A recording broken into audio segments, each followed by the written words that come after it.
दोस्तों नमस्ते। दोस्तों स्वागत है आप सभी का एक बार फिर से हमारे इस चैनल पर। दोस्तों आज हम बात करने वाले हैं 30-40 साल पहले के गांव के जीवन के बारे में। दोस्तों उस वक्त गांव के लोग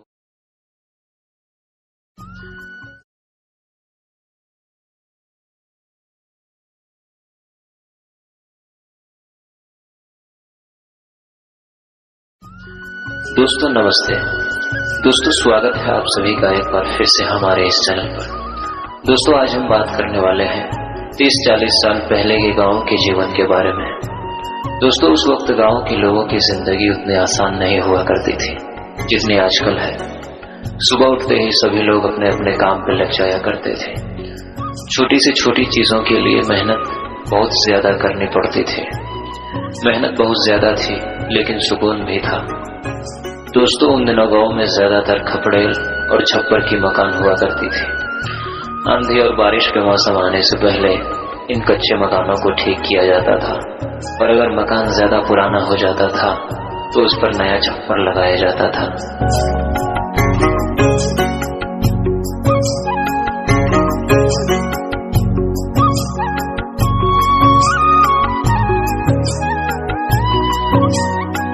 और दोस्तों उन दिनों खेती का सारा काम बैलों के द्वारा ही किया जाता था। खेतों में हल देना, धान के पौधों को खेत तक ले जाना, खेतों में पानी देना, फसल की कटाई के बाद उसको घर लाना और फसल को तैयार भी बैलों के द्वारा ही किया जाता था। खेती के अलावा कहीं जाने आने के लिए बैलगाड़ी और शादी में बारात भी बैलगाड़ी से ही जाया करते थे। और दोस्तों उस समय गन्ने का रस भी बैलों के द्वारा ही निकाला जाता था। और दिन भर की थकान के बाद शाम को रेडियो पर विविध भारती की सुरीली तान मानो सारी थकान दूर हो जाती थी और बहुत ही खूबसूरत नजारा होता था। वो बुजुर्गों की लगी चौपाल, इधर उधर की बातें और आने जाने वाले लोगों को टोकना और चारा मशीन से घास को काटकर पशुओं को बड़े ही प्यार से खिलाना और थोड़ी सी पानी निकालने के लिए मेहनत बहुत ज्यादा करना। और दोस्तों उस समय गांव में अनाज इसी में रखा जाता था। ये मिट्टी से बनाया जाता है, इसे डेहरी बोलते हैं। इसमें अनाज बहुत दिनों तक सुरक्षित रहता था। और गांव में नदी में नहाने का मजा ही कुछ और होता था। गर्मी के मौसम में एक भी दिन नदी में नहाए बगैर नहीं गुजरता था।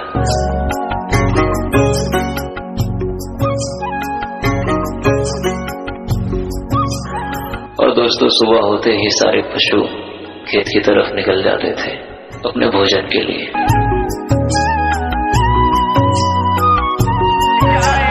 और दोस्तों रोज शाम के वक्त गांव में बाजार लगती थी। दिन भर काम करने के बाद लोग शाम को बाजार जाते थे सब्जियां खरीदने।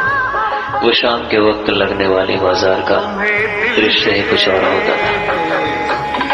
और दोस्तों ये छपरी का छोटा सा घर खेतों में बनाया जाता था ताकि यहाँ बैठकर सभी किसान अपने अपने खेतों की देखभाल कर सके।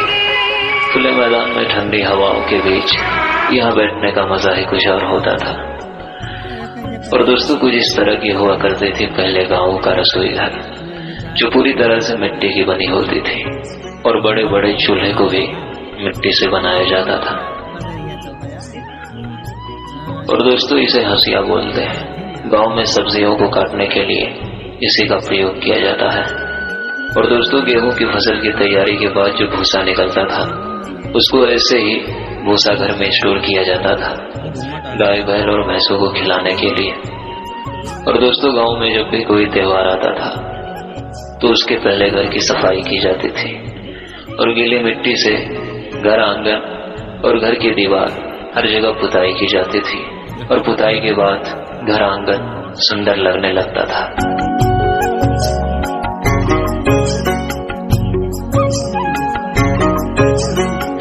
और दोस्तों उस समय जब गांव की महिलाएं कुएं से पानी भर के लाते थे तो उसको मिट्टी के घड़े में स्टोर करके रखा जाता था खाना बनाने और पीने के लिए। और दोस्तों जब कुएं में बाल्टी गिर जाती थी तो उसको इसी कांटे से निकाला जाता था। इसको हर जगह अलग अलग नाम से जाना जाता है। आप लोगों के यहाँ इसे क्या बोला जाता है कमेंट में जरूर बताना। तो दोस्तों आज के लिए बस इतना ही।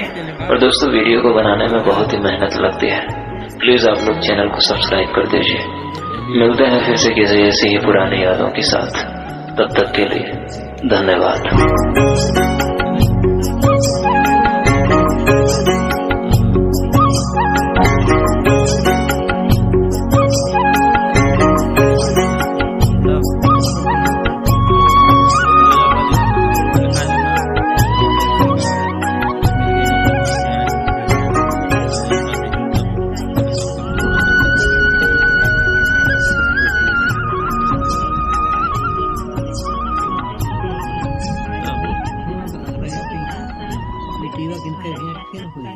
अब गए हैं पता नहीं जाते प्रधानमंत्री नरेंद्र मोदी भी इस बैठक में भाग ले या कुछ रहीन जाई तब वो नहीं पकड़ा जाई है। मध्य प्रदेश के मुख्यमंत्री मोहन यादव ने राज्य के 2 उप मुख्यमंत्रियों राजेंद्र शुक्ला और जगदीश देवड़ा के साथ आज नई दिल्ली में प्रधानमंत्री नरेंद्र मोदी से मुलाकात की। मध्य प्रदेश विधानसभा चुनाव में भारतीय जनता पार्टी की विजय के बाद राज्य के नए मुख्यमंत्री मोहन यादव ने हाल ही में कामकाज संभाला है। मुख्यमंत्री ने एक ट्वीट में कहा कि प्रधानमंत्री ने उन्हें राज्य के विकास, प्रगति और जनहित से संबंधित योजनाओं के बारे में मार्गदर्शन मिला है। नंबर तो जान था हम ना जाने। जनजातीय मुंडा ने कल नई दिल्ली में 2 दिन के जनजातीय प्रबोधन कार्यक्रम आदि व्याख्यान का शुभारंभ किया। इस कार्यक्रम का आयोजन राष्ट्रीय जनजातीय शोध संस्थान ने किया है। देखो जनजातीय परंपराओं और संस्कृति की जटिलताओं के प्रति